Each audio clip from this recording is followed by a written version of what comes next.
Welcome to part 5 of my measles series. Let's talk about the efficacy of the measles vaccine. I know a lot of people have been doing a lot of research into childhood immunizations, and they're finding that most of the childhood immunizations have never actually been studied against a placebo, like a saline placebo control group. Well, measles is actually one that has been studied, not necessarily against saline placebo, but against nothing. They had an unvaccinated group.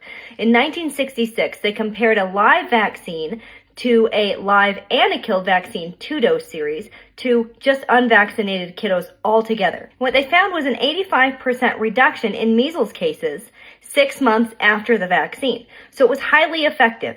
And now the current MMR vaccines that we have on the market have all been compared to that measles vaccine or some other vaccines. Hep A is one of them for safety. But when it comes to the actual measles vaccine, it has been studied against no vaccine at all, and it was found to be effective.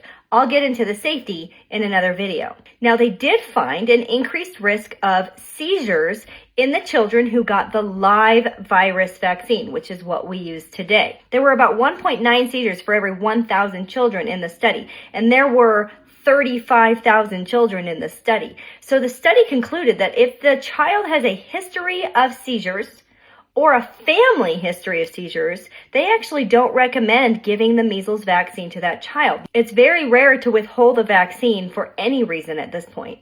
Currently, the effectiveness of the MMR vaccines is 93% with just one dose, which means you are immune to measles with just one dose, because that efficacy is actually the same as pertussis. And RSV, actually, it's better. So just one dose of MMR gives you the protection against measles, but 2 doses gives you an extra boost to 97% effective. The reason we give the second dose, though, is more for the mumps protection, because the protection of mumps wanes after the first dose. So they found that they had to give the second dose.